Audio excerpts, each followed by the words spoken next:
Assalamualaikum warahmatullahi wabarakatuh. Perkenalkan, nama saya Fajar Panoni dengan NIM S1S1 22051 dari kelas B. Di sini saya akan mempresentasikan sebuah materi sesuai dengan tugas dari mata kuliah pemrograman berorientasi objek, yakni menjelaskan sebuah materi dari bahasa pemrograman Python, di mana Python yang menggunakan for loops atau perulangan for. Jadi kita langsung saja kepada materinya, yaitu Python for loops.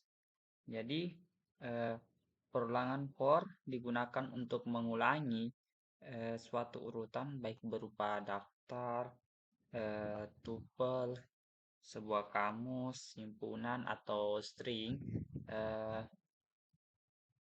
Ini kurang seperti kata kunci for dalam bahasa pemrograman lain dan bekerja lebih seperti metode iterator seperti yang ditemukan dalam bahasa pemrograman objek lainnya. Dengan perulangan for kita dapat mengeksekusi serangkaian pernyataan satu kali untuk setiap item dalam daftar, tuple, set, dan lain-lain. Oke. Jadi kita masuk di sini ada sebuah contoh. Jadi pada contoh ini ada sebuah cetak daftar buah di mana sebuah variabel fruits atau buah berisi nama buah apel, banana, dan cherry. Nah, di sini kita menggunakan perulangan for dengan bentuk sintaks itu for x in fruit. Jadi x ini berupa variabel yang ingin kita ambil atau kita print nantinya dari list buah yang ada di atas dari variabel fruit. Nah, jadi perulangan for tidak memerlukan variabel pengindeksan untuk disetel sebelumnya. Jadi di sini tidak ada variabel pengindeksan sebelumnya. Langsung dilakukan sebuah eksekusi. Oke. Lalu kita lanjut saja ke bagian selanjutnya, yakni looping through string atau perulangan melalui string. Jadi bahkan string adalah sebuah objek yang dapat diubah berisi serangkaian karakter. Contohnya di sini itu ada for x in banana. Jadi di sini ada sebuah string langsung banana tanpa menggunakan sebuah variabel seperti sebelumnya. Jadi di sini for x variabel x langsung dalam bentuk string. Jadi saat kita memprint x langsung mengambil dari string banana itu sendiri. Oke, kita lanjut ke bagian ketiga itu the break statement atau pernyataan istirahat. Jadi dengan pernyataan break kita dapat menghentikan perulangan sebelum perulangan tersebut melewati semua item.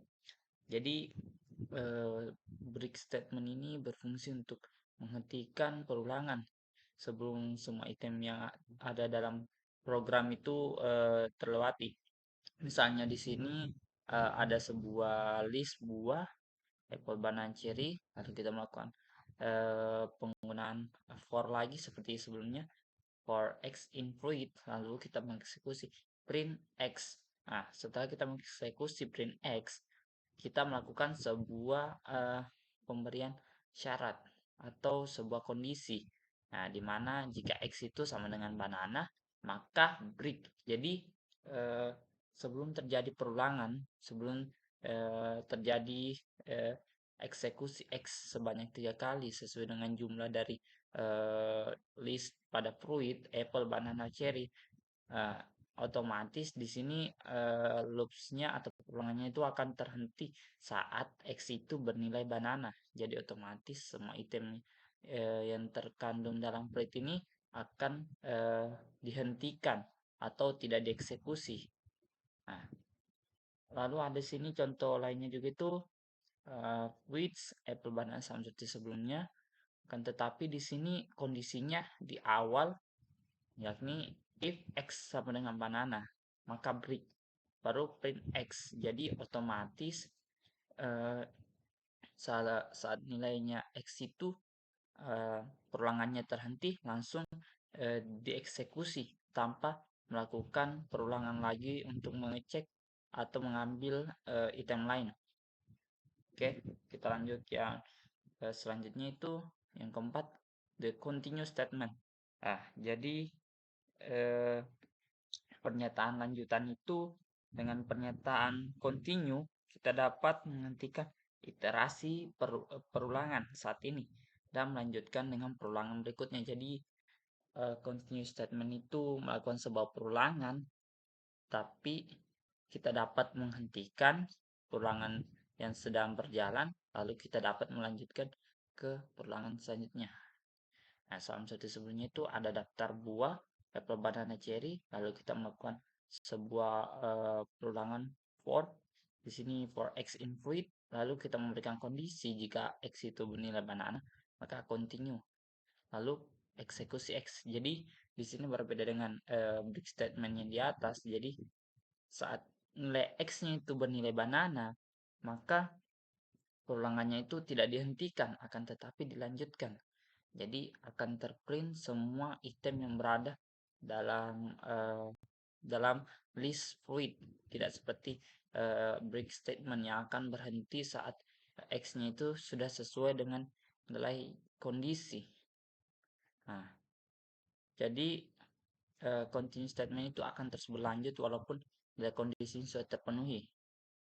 Oke, kita lanjut ke bagian yang kelima itu the range function. Jadi fungsi rentang ini atau fungsi jarak ini untuk mengulang sekumpulan kode beberapa kali secara tertentu kita dapat menggunakan fungsi range ini. Jadi fungsi range itu mengembalikan urutan angka dimulai dari 0 secara default atau secara awal dan bertambah 1 secara default atau dari awal dan berakhir pada angka tertentu. Ends at specific number. Jadi kita lihat pada contoh ini for x in range 6 print x. Jadi saat perulangan x, perulangan for dari variabel x dengan rentang 6, jadi otomatis saat kita mengeksekusi nilai dari variabel x akan dimunculkan alias di print, tapi jumlah yang di print itu terbatas, tadinya hanya 6 item. Jadi otomatis jika item yang ada dalam sebuah variabel yang ingin diambil dalam bentuk variabel x, walaupun itu ada 10 item atau 20 item, akan tetapi itu sudah dibatasi, jadi yang akan muncul itu hanya 6 item. Lalu di sini ada bagian selanjutnya itu fungsi range itu defaultnya adalah 0 sebagai nilai awal, namun dimungkinkan untuk menentukan nilai awal dengan menambahkan parameter rentang atau jarak 2, 6 yang berarti nilai dari 2 hingga 6, tetapi tidak termasuk angka 6 itu sendiri. Jadi ini sebuah range yang mengubah angka awal dan angka akhirnya, akan tetapi angka terakhir itu tidak termasuk. Misal contoh itu for x in range 2,6. Jadi angka awalnya itu 2 dan angka akhirnya itu 6 sebagai pembatas, dan 6 itu tidak akan keluar.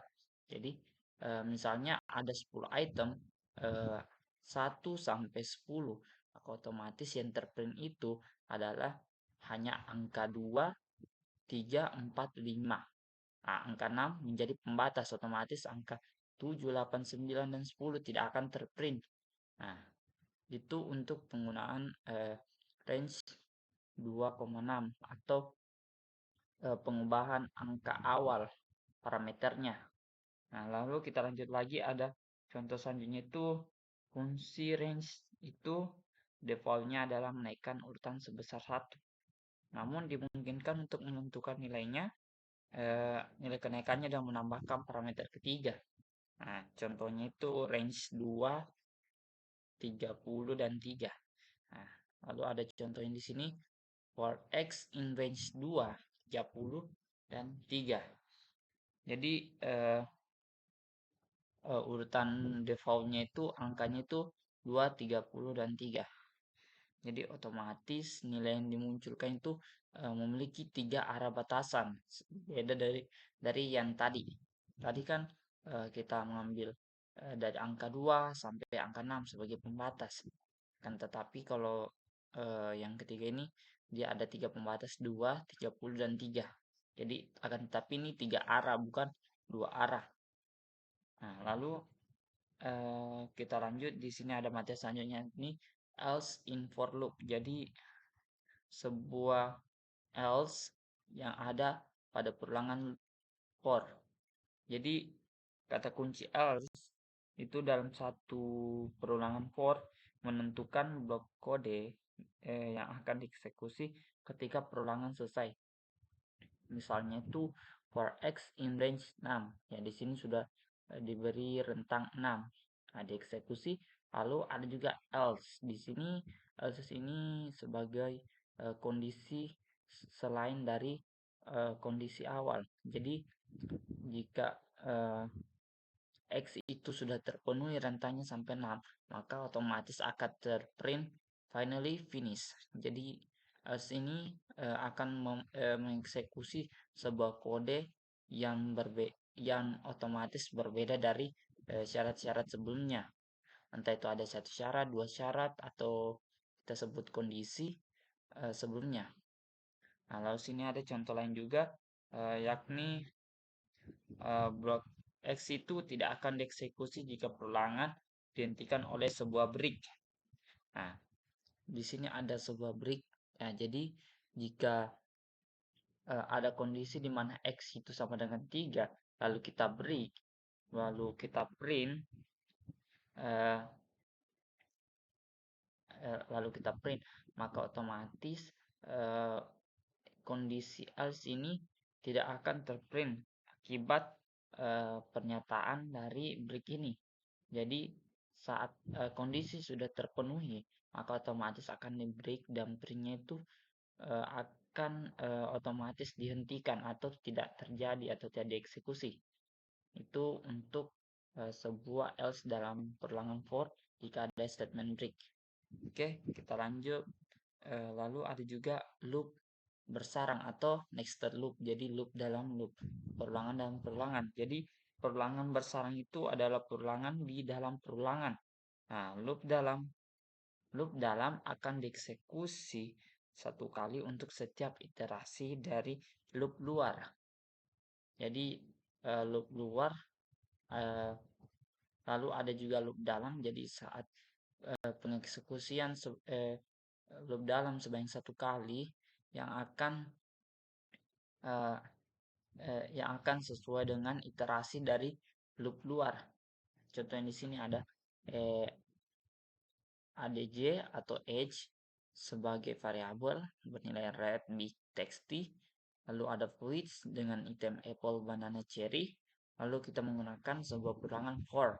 Misalnya in adg. Nah, ini sudah ada satu perulangan. Lalu saat kondisi ini sudah kondisi atau syarat ini sudah dilewati, maka otomatis ada perulangan kedua, yakni syarat kedua, yakni variabel y dalam fruits. Jadi saat ada dua variabel, maka otomatis ada dua variabel tambahan yang menjadi sebuah kata kunci untuk mengambil item dari variabel 1 atau list 1 dan variabel 2 atau list 2.